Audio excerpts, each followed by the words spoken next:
and trade finance has risen by 22 times. Why will the rupee not fall? The rupee fell because of extravagance. And a lie was being told and believed and propagated, and people are evangelized into believing that lie. What will we do? Oil is something which we cannot avoid importing. Oil imports have dented the external sector. And our country is having such a lust for gold. It is gold which is responsible for it. I tell you, in no other country such lies could be told. I am going to demonstrate it to you as to how these were secondary reasons. The most important reason why India began to incur external deficit. $22 billion was the surplus which the previous government left. Out of 54 years, only 4 years you had surplus. Small surplus of $1 or $2 billion in 1976 to 78. A substantial $22 billion surplus in 2004. See what this government does immediately. The very next year,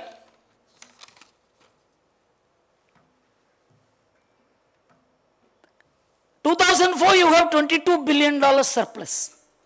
2004-5, $3 billion deficit. 2005-6 and 6-7, $10 billion each year deficit. And in 7-8, $16 billion. 8-9, $28 billion. 9-12, $38 billion.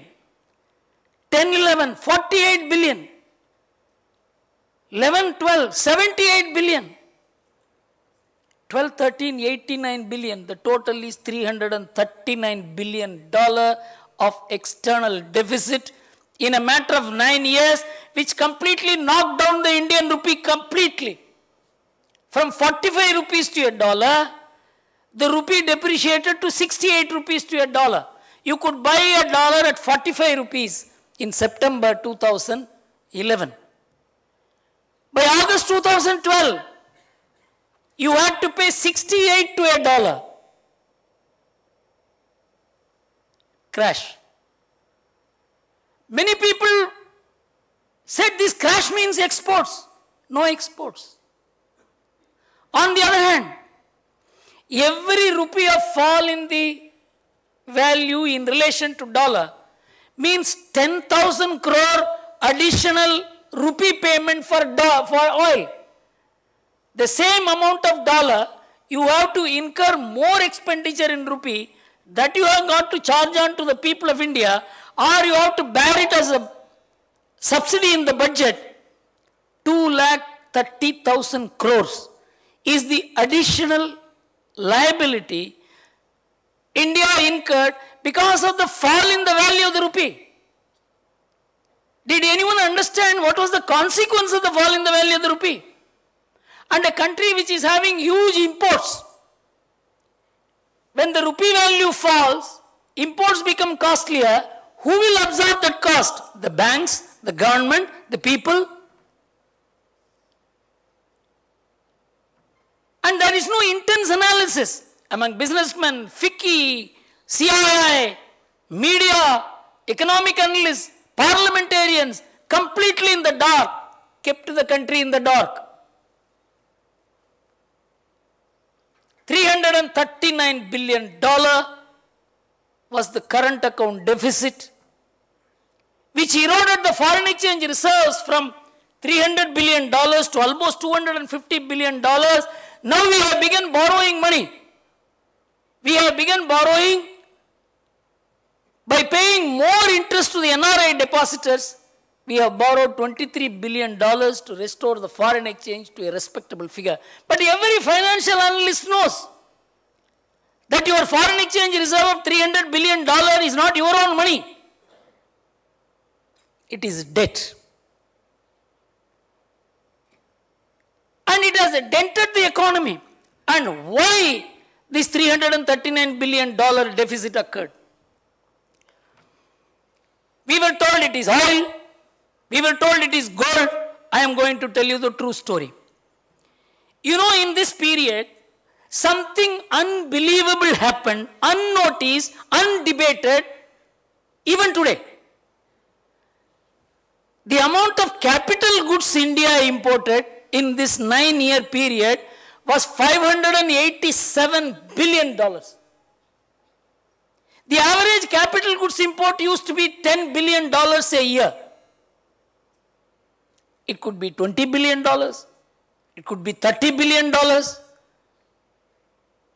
For 9 years, $30 billion means $270 billion. But how could it be $587 billion? And we ran a huge trade deficit. From whom did we import? We did not import from America, Germany, France. We imported from China. We ran a trade deficit of $175 billion with China. It is 5 years India's defense expenditure. 3 years China's defense expenditure. We never put any anti-dumping duty. We were afraid of China. Till 2003, 2004, China will face the maximum anti-dumping duty from India. India was not such a big trading nation like America. But we were number 2 in using anti-dumping duty. Every nation has to protect its market, protect its industry, protect its exports. That is the game. Everybody will talk of free trade, but nobody will do it. Everybody will talk of freedom, nobody will give. But we talked and believed because we had such a docile leadership who wanted appreciation from the white man. You have intellectuals who have no independence. You have businessmen who have no intense knowledge. The economic discourse of India was informed only by illiteracy. $587 billion is the capital goods import. You know what is the net oil import? You will be stunned. It is just $505 billion. Less than the capital goods import. Oil always used to be high. You don't produce it.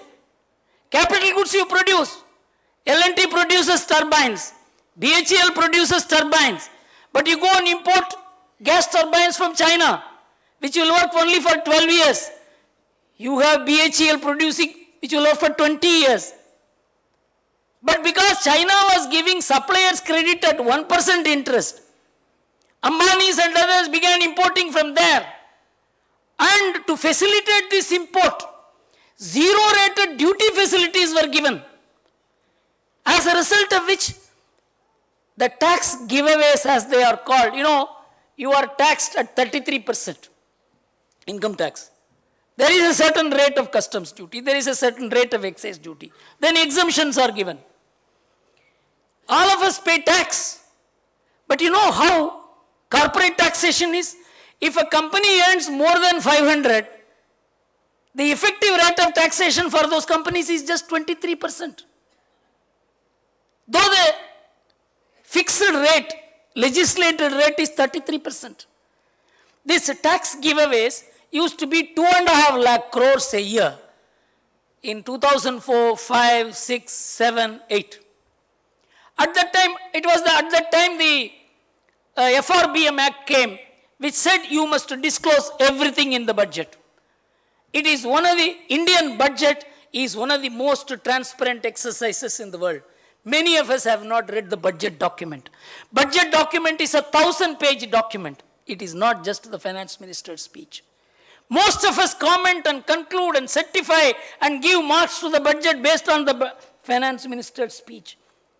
But the details are in these 1,000 pages.